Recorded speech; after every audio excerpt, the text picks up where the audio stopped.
What is up, everybody? It's your boy Doody, back again with another video, and happy day off. That's right, this week the detractors get 2 days off, but not for me. Doody still works. I'm going to be working today, and I'm going to be working tomorrow. By the way, today is the anniversary, the 1 year anniversary of the switch to electric Begaloo. That's right, that's when DSP lost his Switch 2s. If you don't remember that, or you knew, this is a great show. You're definitely going to want to check this out. This is massive, gloating, and then crashing out, and then more crashing out. It's one of the better arcs that we've had in quite a long time, and it happened last year, folks, so we're going to be celebrating.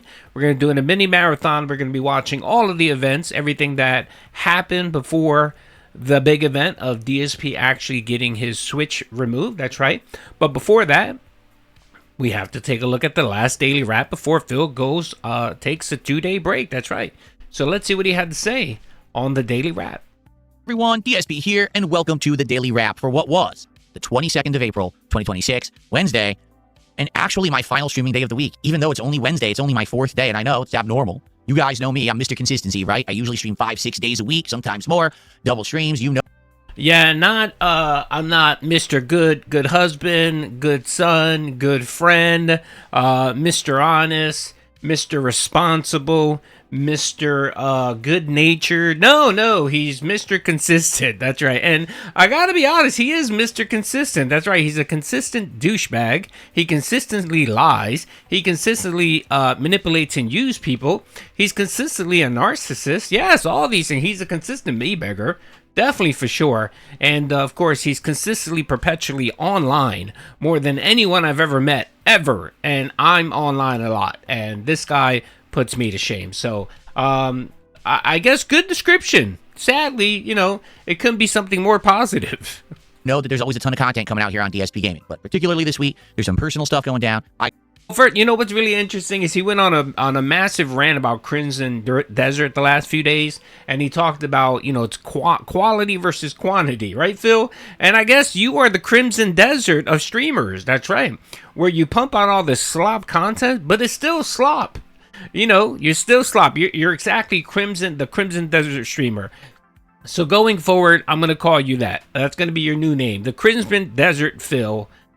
Streamer. That's right, because you pump out a lot of content, definitely, for sure, and a lot of it is massive cope and crash outs, which we enjoy, but it's not great entertaining. It might be entertaining for your detractors that don't like you, but in general, most people don't like your content. And we're gonna watch in this daily wrap where he talks about how no one cares about his playthrough. So let's keep going.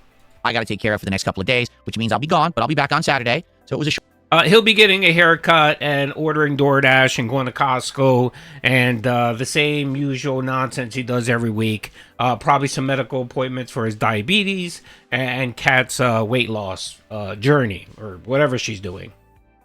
Short week, all right? What did we do today? What were we up to? Well, being that this was the end of the weekend, only the 4th day that I could stream, I wanted to do a loaded double day of new release streaming. That means I wanted to play both Mouse PI for Hire and Pragmata, and basically the way that I ordered it was based on the amount of people who have been showing up and engaging with the streams. Notably, Mouse PI for Hire has had a pretty good crowd every time I've played it. Pragmata fell off last time, and I don't really know why, because I think Pragmata is a great game, being honest with you.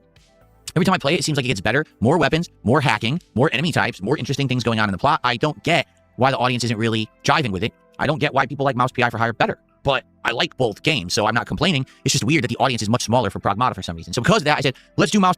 I could tell you why, because your viewers are strange, especially your supporters. They like watching you play, like, cartoony kiddie games. It's really weird. It's very weird. And I'm not going to allude to anything, but it's really weird that many of these people love Disney games, like Disney princess games. They like Pokemon. And they like these type of cartoony, almost like, I'm pretty sure they're big on, like, kiddie anime. You guys know what I'm talking about. I'm pretty sure they like that kind of content. So whenever they see a cartoony game that you play, it sets them off. It gets them moist. I don't know. Something weird is happening there, brother. It is. I don't know why. But they do come out and they support that content. When you actually play a really good game or an interesting game, nah, they're not down with that. But they love them some Minecraft and Pokemon and what else? What are they? Disney princess adventures. Yeah, they seem to love those. Okay, let's move on. Mouse PI on the first stream. Let's do Pragmata on the late stream. Okay, so how did it go today? Let's talk all about it. First off, today started off my day with a level 1 podcast where the major focus of the show was to talk about my final thoughts on Crimson Desert, because it is official. As I said last night, I'm done with the game. I'm not wasting any more time on it. I played over 20 hours. I'm never going to like it more. I want to play other games. I moved on. But I wanted to summarize my overall thoughts. So here's the deal. I kept saying over and over, we can agree to disagree if you like this game. You know, people who don't like, or people who like this game, it's not like they're stupid or anything. I kept saying stuff like that. People are still offended that I do not like this game. I'm going to stop you there, Phil, because again, look, I speak up all the time about how I don't like Pokemon. I'm not a big fan of certain games. You know, I don't like, you know, turn-based combat. I'm not a fan of that. And I could give people my opinion, and I can tell them why specifically I don't like specific types of games, right?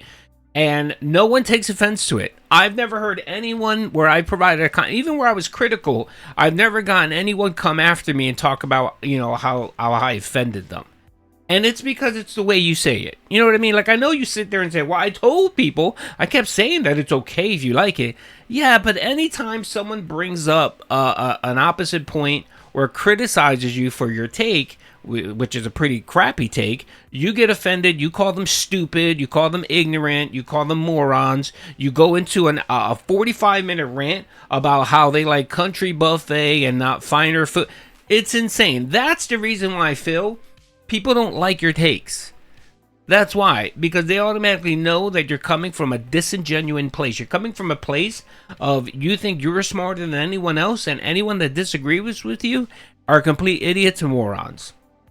That's the reason why you get so much pushback on your takes on games or whatever. It isn't because you're not right. I mean, because there are some times where you do provide some valid points, but it's that you're so dislikable and you're so detestable that people automatically just assume that your take must be the wrong take. Trust me, there are times where I do find myself agreeing with Phil, and I have to stop and say to myself, wait a minute, am I wrong?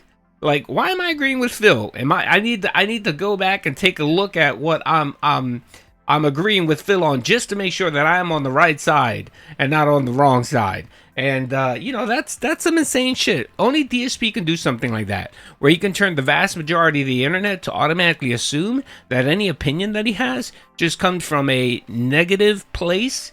It comes from a slanted view place. For example, anything that Phil Spencer does or the Cannon brother does, you know, he's gonna dump on it, even if it's not something bad. You know what I mean? So again, he's not an honest broker, I guess. He's not an honest broker. So people just automatically assume that anything he has to say has a slanted viewpoint, and he has a personal grudge to it. And he does that. He always inserts his personal grudges, his beliefs, in stories and takes or whatever. He can't simply differentiate the two. Okay, you may not like someone, but that doesn't mean you can't like what they're doing or provided or whatever. Right, Phil? Right? I mean, you say that all the time. Where you know, when people bring up your past, your racist past, your you know, all the, you know, the hello Jew and all that stuff, you know, you try to bring it up and say, well, you know, you can separate my work from whether you like me or dislike. No, I'm sorry, that just doesn't work. People are not hardwired that way.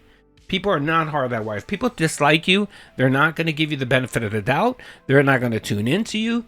They're not gonna. They just not. They're gonna have a negative view to you, and that doesn't change. And again, that's why it's very important to be very careful what you say and what you do and how you present yourself to people. For example, I know that for my audience, I could tell my audience I don't like a specific game, and they know that I'm coming with that view. Like, that's my view. It's not a biased view. It's just, this is how I feel. And if someone differs, hey, that's cool, man. I you know, maybe you can. Maybe you can help me understand why I'm wrong and I don't like it. You know what I mean? And there's that point where you open dialogue and you allow debate. And even if people disagree with you and say, no, you got a shit take, then you don't have to argue and fight with them. Just say, all right, brother, well, you know, you have your right to your opinion. I disagree. And then move on. Try to find common ground. But it's DSP. I don't know what else to say. Don't ask me why. I don't know what else I could possibly do. I mean, I have a right to not like it as long as I justify my reasons. And today I tried to justify them as well as I could. And I used a pretty interesting comparison/analogy when I actually did this. And I think people liked it. They thought it was funny and interesting. If you didn't see the podcast, give it a look. However, FYI, this is going to be my big edited video for the week. As you know, I've been making edited videos for the channel. And so this review will be edited with other footage interposed, with other things in there to make it more interesting. And it will be a digestible clip that will go live on the channel. If not tonight, probably tomorrow. My editor's actually working on it right now. So whenever it finishes, you'll be able to watch it. And I think it's going to be pretty entertaining, whether you like Crimson Desert or not. I just hope that people can agree to disagree, because I do. Like, I get it. If you like Crimson Desert, have at it. But I got to tell you my thoughts on it, right?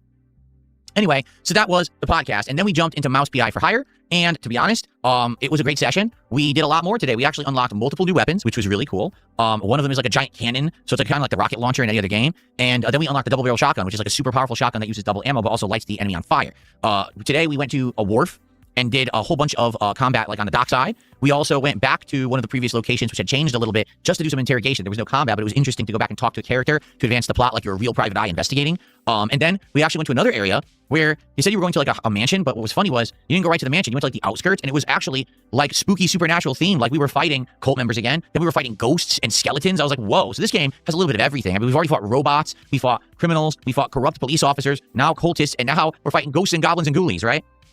Pretty good. Again, the plot thickens. The cool thing about the game now is that they're letting you choose which order to do stuff. Like you go to this place or this place in either order. So it's giving you more freedom to choose how you play the game rather than being very linear. I like that. So overall, had a great time with the game today. Really enjoyed myself. And to be honest, the audience was challenging me saying, Phil, it just seems like the game isn't challenging anymore. And I was like, you're right. At first it was. But since I started upgrading these weapons, it's actually very easy. So I put it on the hardest difficulty. And I played it for an hour, and it did get tougher. Like, definitely the enemies deal, like, double damage now, and you have to dodge a lot more, and your bullets do less damage, too. So it's more challenging, but I think I'm going to play the rest of the game on that difficulty. It just seems like a game that it would make more sense to do that. So there you have it. Stream did well. It had pretty good attendance, pretty good engagement, pretty good support. We lost some attendance by the end, but it was still good, and I have zero complaints. I'm excited to continue more next week. Okay, I already said what I had to say about that. I'm not going to beat a dead horse. Let's move along to the night stream. Stream tonight was Pragmata continuing on, and man, it was a good stream for me playing this game. I absolutely really am loving it. More new weapons tonight. We got one that's like a chargeable laser that as long as you maintain your laser shot, it does more and more damage. We got new hacking things. We got we got the new offensive modes. Every time we hack, it does like big increased damage. New enemy types. There's a new enemy type that's invisible and you can't see it, and it comes out of nowhere out of a cloak, which is kind of creepy. And then you got to do like a quick hack to make sure that it doesn't do like massive damage to you. And we just stayed in the Terror Dome the whole night. We played for, 2 hours, and we're going through the Terror Dome, which is very lengthy. This is like the third area of the game. So 2 straight hours after already having done an hour last time, we're still in the Terror Dome. But it was all new stuff, puzzles, exploration, platforming. We did all of the training mode challenges. The game has 10. We did them all now. We actually unlocked them all and did them all as of tonight. That led to a whole bunch of new upgrades and stuff. Just really good game. Now we have the ability to scan the environment and see all the collectibles in the environment. So now I'm going and trying to get them all, which is leading to even more gameplay and fun with the game. So I loved it. And the thing is, the crowd that was there seemed to like it. A lot of people coming by, engaging, saying hello, asking me questions about the game. It was a good crowd. It's not a big one. Like, no lie. On YouTube, we had like 150 people, and on Kick, we had like 60. For a new release, that's hot. That's a bestseller right now. It's actually selling really well. That I think is outstanding, and the reviewers liked, and I can't hold audience on this game. I don't know why. But listen, the people that were there liked it. Okay, I don't know why I need to keep telling you this, man, but it seems like this is the recurring theme for every gameplay you do. You said the same thing about Pragmata. You said the same thing about Pokemon Red. Crimson Desert, you said the same exact thing. Every single stream of a new game that you play, you say the same exact thing, Phil, and you still haven't been able to look at yourself in the mirror, be honest with you, and say, okay, what's the common denominator here? Why does this keep happening? And the common denominator every single time, Phil, is you. It's you, bro. And you just don't want to change that. You want to change everything else, all the other shit. You know what I mean?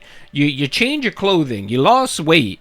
You got a new office. You changed all. You put background music. You did all this. You editing videos. You're paying an editor. You're doing all this peripheral shit, but you haven't changed. Your content, your commentary, your play style, none of it has changed. And again, you're still the belligerent douchebag that you always are. Just look at the podcast. Go watch my video on this crash out about Crimson Desert. It clearly shows you why people dislike this guy. And it was funny because as soon as he finished the rant, people were coming in and were like, someone talking about wasting time, spending 2 hours talking about this for the 18th time. And they were just ripping on him because they were like, dude, you're just a disingenuous person. And anyone that disagreed with him, he turned it around and made it seem like they were idiots and he turned it into a gourmet food, like made it seem like, oh, these people that like Crimson Desert are people that like to eat at buffets. and they don't know what gourmet food. It was just so ridiculous and insane. And people were just like, "Oh, okay, Unk, 30 minutes, Unk, crashing out because of this, because you're trying to justify why you wage quit a game." And that's all that was. That is all that was. That was him justifying again why he decided to wage quit a game that wasn't getting supported, and he sucked at. That's all that was. But whatever. Alrighty, folks. Well, the rest of this is just him talking about his day off and talking about complaining. Oh, no, actually, you know what? There's a little bit more. He talks about how only one dent supported, which was true, by the way. By the way, he did make like 2 something, I think, last night. But that was because, no, I think he made more. He made like 250, 300, almost 300, I think. And that was because one dent came in and he dropped 250. Some dent came in, an anonymous dent came in and said that he's giving money because the trolls or some shit, which actually just clearly tells you what I've been saying, that the only people that support this fucking idiot are mentally challenged individuals and people that want to stick it to the trolls, contrarian people that want to stick it to the trolls. Those are the only 2 groups of people that support Phil. It's sad. It's pathetic. And the problem with that, Phil, again, is that those people go away. They're not going to continue dropping $100, $200. They'll eventually get bored when they get no attention, because that's what it is. Those idiots like that do that, they just want attention. They want detractors to make videos, talk about them. I really personally don't give a shit. I don't care. And what happens is when they don't get attention and they get ridiculed and mocked, they go away. And that'll happen with this dent again. You know, it happened with Jay Hayes. It happened with, you know, countless of other idiots that have come and gone and moved on after they finish, you know, pressing their face on a window to look at a caged animal. Anyway, I'm going to stop it here. The video is almost 17 minutes long. Hope you guys enjoyed the video. Don't forget, I'll be streaming at 9:30 today. Should be a lot of fun. Stop by if you got nothing better to do. Peace out.